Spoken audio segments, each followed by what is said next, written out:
오늘은 제가 쓴 책 가운데 전도는 쉽고 되어지는 것이다 13번째 케이스를 좀 말씀드리겠습니다. 제가 그 목동에 있는 어느 교회에서 은혜를 받고 또 전도 훈련도 받고 이렇게 하고 있을 때 같이 이제 집회에 참석했던 집사님 한 분이 지금은 부산에 전도사님으로 계시는 분인데요. 목사님 오늘 오후에 친구 집에 가서 친구 딸을 좀 전도해 주세요. 이렇게 얘기를 해요. 그래서 알겠습니다 하고 저와 저희 집사람과 그 집사람 3명이 서울의 독산동에 어느 집으로 갔습니다. 갔더니만은 조그마한 빌라에 여고생인데 상고 1학년 아이가 학교를 안 가고 낮에 누워 자고 있었습니다. 목사님 왔다 하니까 일어나서 앉는데 인상을 팍 쓰고 싫어하는 기색 영역하며 약간 이렇게 돌아앉아 있었어요. 그래서 제가 네가 학교에 가야 될 시간에 왜 학교 안 가고 지금 이렇게 있냐, 또 저녁 되면 친구 만나러 간다면서 너 학교 가기 싫지 하니까 학교 가기 싫다는 거예요. 뭐 학교 다니는 아이들 중에 학교 가기 싫은 것은 한 번씩 다 겪는 일들이 아니겠어요? 그래서 제가 이제 얘기를 해보니까 이 학생의 아버지는 어느 교회 안수 집사님이고 어머니는 집사님이시고 언니는 학교 잘 다니고 있는데 이 학생이 이제 상고 1학년인데 학교 가기 싫어하는 그런 상황에 있었어요. 그래서 제가 이제 복음을 얘기했어요. 너 예수 안 믿으면 이렇게 될 것이야 쭉 얘기를 했거든요. 하니까 안 들으려고 하는데 너 하나님 없는 것 같지? 하나님은 영이기 때문에 눈에 안 보이거든. 공기가 안 보이지만 있거든.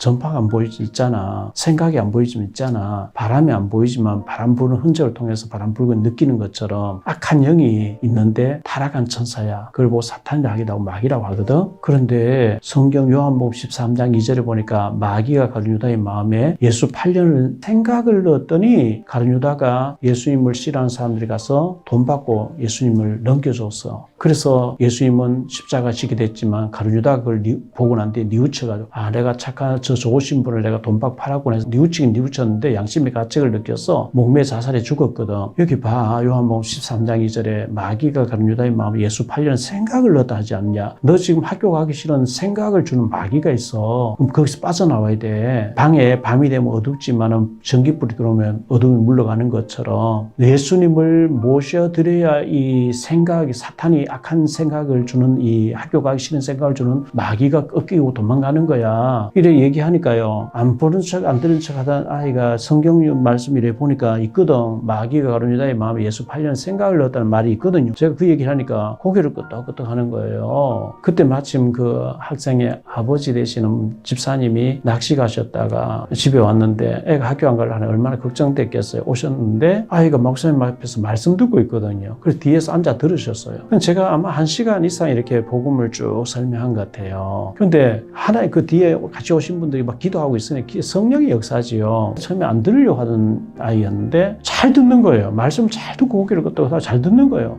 저는 말씀 전하면서 처음에 인상 막 쓰고 안 들으려고 한 애가 너무 고개를 끄덕끄덕 잘 들으니까 실이 나잖아요. 막 복음을 전해서 예수님 영접하겠냐? 하겠대요. 무릎 딱 꿇는 거 있죠. 아빠가 교회 다니다가 한 2년간 안 다니고 쉬고 계셨다는데 그 자리에서 나도 예수님 영접하려고 무릎 꿇고 예수님 영접하셨어요. 제가 차를 저 입구에 골목길 복잡해서 입구에 대놨는데 차인 데까지 애가 따라 나오는 거 있죠. 그 이제 아이 엄마 되시는 집사님이 목사님 우리 딸이 절대 말씀 들을 애가 아닌데 오늘 말씀 들었어요. 예수님 영접했거든요. 목사님 바쁘시겠지만 내일도 와주시고 당분간 좀 매일 와주시면 좋겠어요.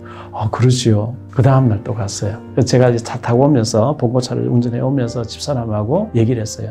우리가 참 복음 전해서 여러 사람을 영접시켜보고 많은 사람을 이렇게 구원받게 봤는데 저렇게 처음에 말씀 듣기 싫어 인상 쓰던 아이가 어떻게 눈에 보이게 저렇게 밝아지냐. 이거 성령님의 역사가 아니냐. 그렇게 어떻게 저렇게 갑자기 변화를 받냐. 내일 또 오자. 그 다음날 또 가고 또 갔거든요. 그러는데 주일날 타고 왔어요. 그 아이의 부모님이 주소를 가지고 그때는 내비게이션도 없을 때거든요. 물어서 이제 서울 독산동 계셨는데 인천 부계동 산동네 빈민촌에 오신 거예요. 산동길에 올라오면서 보니까 저 꼭대기 큰 교회가 저기 뭐 가보니까 장로교를 했는데 거기는 감리교. 여기 아니네 하면서 내려오면서 장로교를 찾아 조그만 이제 뭐 20평이 안 되는 조그만 교회당이었으니까요.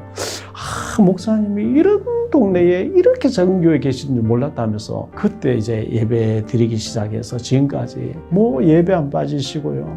서울에 계시다 지금 안양에 살고 계시는데 저희 교회 장로님 되셨어요. 이 장로님 되시면서 장로님의 고향분들, 친구분들 4명이 장로님 되셨고요. 장로님의 또 아드님이 또 장로님 되셔가지고 여고생 아이 하나 전도하면서 복음이 회복되면서 장로님 가정 5가정이 세워지고 또 장로님의 자녀 되는 분이 안수집사로 세워지는 놀라운 역사가 일어났죠. 그날 이후로 이 아이의 아버님 되신 장장로님은 얼마나 굳은 일을 도맡아 놓고 하시고요. 얼마나 교회 충성하시는지 그 장로님들 얼마나 귀한 분들인지 그때 제가 귀찮다고 안 갔으면 큰일 날 뻔했죠. 그날 이후로 아이는 공부 잘하고 학교도 잘 마치고 좋은 배우자를 만나서 아이 놓고 또 남편 되는 사람은 평화시장에서 사업도 잘하고 있는 걸로 이렇게 듣고 있습니다. 우리가 전도할 때 눈에 보이게 흑암은 꺾여지고 예수님을 인격적으로 만나버리고 변화되는 삶, 그리고 그 여파로 계속 이어지고 만나지는 사람들이 교회 중직자로서 충성하고 계시는 장로님 가정 5가지 서서 이렇게 헌신하신 모습 볼 때 너무나 하나님의 성령의 역사고 인도라고 믿고 너무나 감사를 드립니다. 우리 전도하고자 하시는 목사님들, 또 우리 전도하시는 모든 사명자들에게 이런 놀라운 역사가 여러분의 꼭